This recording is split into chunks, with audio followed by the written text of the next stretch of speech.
Voilà pour le sommaire de l'actualité du jour. Merci d'être avec nous. Juste avant de développer ces titres, les infatigables marcheurs contre la pauvreté. Ils sont partis du Croisic en Loire-Atlantique le 21 septembre et ils comptent arriver à Paris le 17 octobre, jour de la journée mondiale du refus de la misère, après une étape qui a eu lieu aujourd'hui en Eure-et-Loire. Et c'est le petit-fils de Gandhi qui avait donné le départ dans les marais salants à Guérande. Cette initiative est un écho à la grande marche indienne contre la pauvreté qui a réuni des dizaines de milliers de personnes vers New Delhi. Ils étaient beaucoup moins nombreux aujourd'hui en terre eurélienne. Pascal Franco, Didier Lepape. 20 jours qu'ils marchent inspirés par Gandhi. 20 jours à montrer leur détermination à lutter contre la misère. Sylvain fait partie des personnes qui accompagnent le groupe pendant une petite période.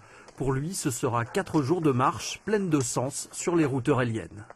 Aujourd'hui, dans notre société très individualiste, quand on arrive sur une marche, on se rend compte tout de suite que c'est compliqué de se mettre dans un groupe, d'accepter des règles, d'accepter la pluie sur la tête. Mais quand on voit pourquoi c'est fait, c'est là que il peut rien nous arriver et c'est pour ça qu'on est là, quoi. Cette marche non violente pour réveiller les consciences rassemble les disciples de Gandhi. Mais pas seulement. Sur la route, il y a aussi pêle-mêle des anti-OGM, anti-nucléaires, athées des quart-mondes, des chrétiens ou simplement des citoyens. Et tout ce petit monde cohabite plutôt bien.